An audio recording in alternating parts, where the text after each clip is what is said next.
لوگوں کا حساب اعمال کا وقت نزدیک آ پہنچا ہے اور وہ غفلت میں پڑے اس سے منہ پھیر رہے ہیں۔ ان کے پاس کوئی نئی نصیحت ان کے پروردگار کی طرف سے نہیں آتی مگر وہ اسے کھیلتے ہوئے سنتے ہیں۔ ان کے دل غفلت میں پڑے ہوئے ہیں اور ظالم لوگ آپس میں چپکے باتیں کرتے ہیں کہ یہ شخص کچھ بھی نہیں مگر تمہارے جیسا آدمی ہے، تو تم آنکھوں دیکھے جادو کی لپیٹ میں کیوں آتے ہو؟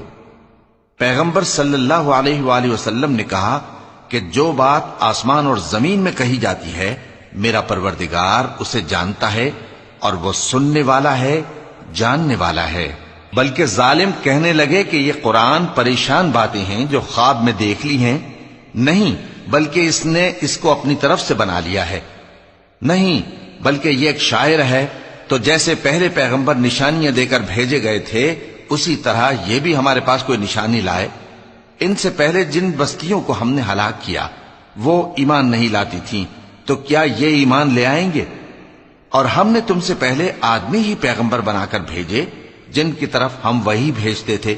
اگر تم نہیں جانتے تو جو یاد رکھتے ہیں ان سے پوچھ لو۔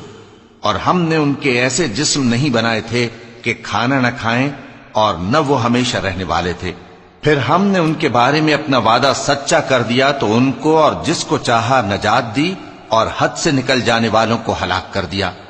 ہم نے تمہاری طرف ایسی کتاب نازل کی ہے جس میں تمہارا تذکرہ ہے، کیا تم نہیں سمجھتے؟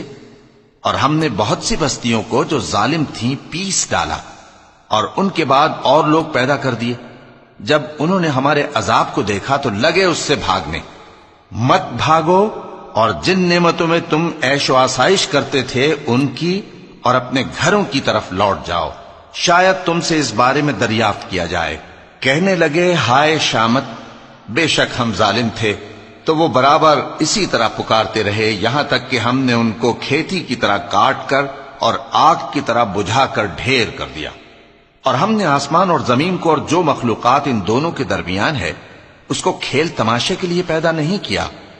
اگر ہم چاہتے کہ کھیل کی چیزیں بنائیں تو اگر ہم کو کرنا ہی ہوتا تو ہم اپنے پاس سے بنا لیتے، نہیں بلکہ ہم سچ کو جھوٹ پر کھینچ مارتے ہیں تو وہ اس کا سر توڑ دیتا ہے اور جھوٹ اسی وقت نابود ہو جاتا ہے۔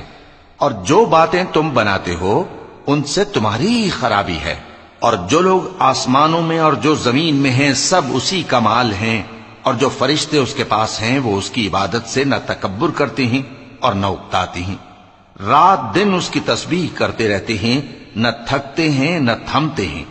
بھلا لوگوں نے جو زمین کی چیزوں سے بعض کو معبود بنا لیا ہے تو کیا وہ ان کو مرنے کے بعد اٹھا کھڑا کریں گے؟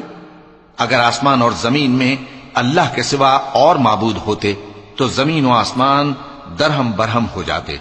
جو باتیں یہ لوگ بناتے ہیں تو اللہ جو مالک عرش ہے ان باتوں سے پاک ہے۔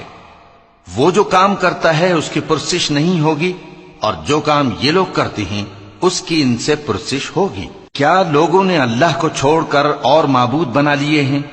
کہہ دو کہ اس بات پر اپنی دلیل پیش کرو، یہ میری اور میرے ساتھ والوں کی کتاب بھی ہے اور جو مجھ سے پہلے پیغمبر ہوئے ہیں ان کی کتابیں بھی ہیں، بلکہ بات یہ ہے کہ ان میں اکثر حق بات کو نہیں جانتے اور اس لیے اس سے منہ پھیر لیتے ہیں۔